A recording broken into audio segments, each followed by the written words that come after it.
কিছু সংখ্যক সিভিলে পোশাকধারী প্রশাসন আমাদের কিছু বন্ধু বান্ধব ও সহপাঠীদেরকে হুমকি প্রদান করেছে, তাদেরকে দেখে নিবে বা তাদের ছবি তুলে নিয়ে গেছে।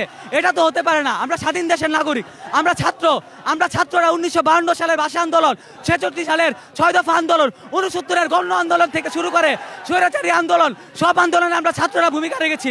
আপনারা দেখেছেন নিরাপদ সড়ক আন্দোলনে আমরা ছাত্রদের এই ভূমিকা ছিল মুখ্য। তো আমরা ছাত্ররাই এই জাতি গঠনে মুখ্য ভূমিকা পালন করেছি।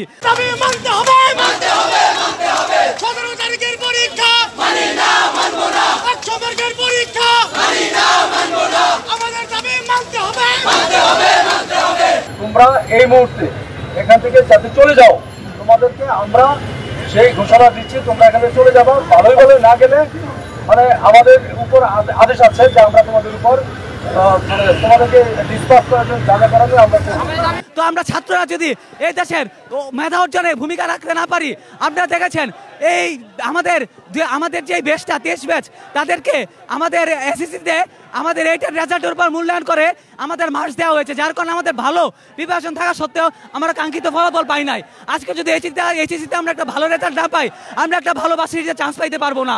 এমনকি আমাদের পড়ালেখার প্রতি ছাত্ররা আগ্রহ হারিয়ে ফেলবে, যার কারণে অনেক ছাত্ররা আত্মহত্যার পথ পর্যন্ত বেছে নিবে।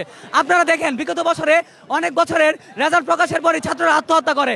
এই বছরে ছাত্ররা প্রায় অনেকে মানসিক ঝুঁকিতে আছে, কেউ বাসায় বলতে পারে না তাদের সিলেবাস শেষ হয়নি। আমাদের দাবি একটাই, আগামী 8 তারিখ মাননীয় শিক্ষা মন্ত্রণালয় একটি ব্রিফিং করবেন।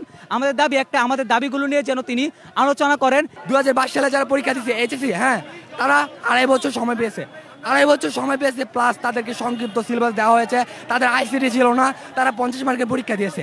তো আমাদের 2023 আমাদের 17 তারিখে এইচএসসি পরীক্ষা তারা টাইম দিয়েছে। তার মানে আমরা টাইম পেয়েছি মাত্র 1.5 বছরও না, আমরা 1.5 বছরও টাইম পাই নাই, কিন্তু আমাদের ফুল মার্কের পরীক্ষা দিতে বলতেছে বা আমাদের 50 মার্কের পরীক্ষা মানবে, ততক্ষণ পর্যন্ত আমরা এখান থেকে যাবো না। আর যদি সন্ধ্যা হয়ে যায় আবার কালকে আসবো।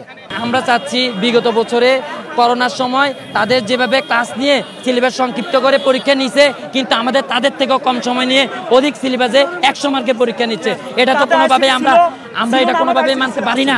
আমাদেরকে হঠাৎ করে একটা সিলেবাস দিবে, হঠাৎ করে পরীক্ষা নিয়ে নেবে, এটা তো আমরা পারি না। আমাদের একটা প্রস্তুতির বিষয় আছে। আমরা ইন্টার হচ্ছে লাইফের প্রশ্ন, এই জায়গা থেকে টার্নিং হয় সবার লাইফের। এখন যদি আমাদেরকে হাতে ধরে জীবন নষ্ট করে দেয়, এ দায়ভার কে নেবে? এজন্য আমরা সাধারণ শিক্ষার্থী রাস্তায় নেমেছি। না, সকাল থেকে আমরা সারা পাইনি, আমরা যতক্ষণ সারা পাবো না ততক্ষণ আমরা আন্দোলন করে চালিয়ে যাব।